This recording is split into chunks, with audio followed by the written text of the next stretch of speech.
En France, on connaissait les chantiers navals. Voici les chantiers navals virtuels.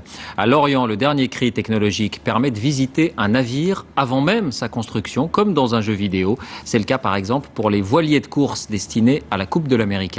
Nicolas Châteauneuf, Alain Dubas.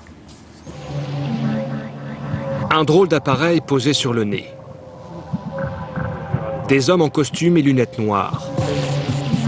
Un pistolet aux formes étranges. Voici l'équipement qui permet à ces hommes d'évoluer sur un navire de guerre qui n'existe pas encore. Et lui, c'est leur guide. Quand je bouge, quand je me baisse, ou quand j'agis sur ce joystick, les ordinateurs calculent en temps réel ma position et la position des images du monde virtuel autour de moi. L'opérateur interagit avec la simulation grâce à un ingénieux système de lunettes 3D, de capteurs et de caméras infrarouges.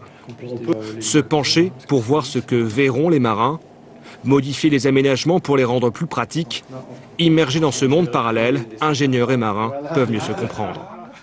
Et sinon, pour l'accessibilité au poste du chef aviation, on a une distance, on peut mesurer la distance? Oui, on peut mesurer la distance, oui. Ici sont modélisés dans le moindre détail les futurs navires de la marine française. Porte-avions, frégates, sous-marins.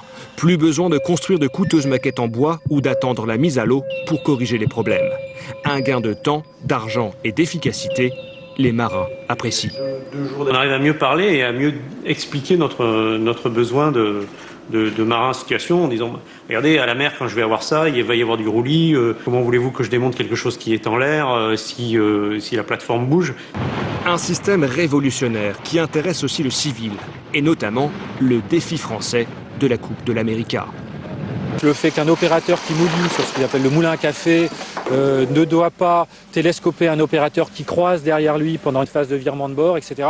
Tout ça sont des choses que l'on peut vérifier aisément sur un modèle numérique de ce type.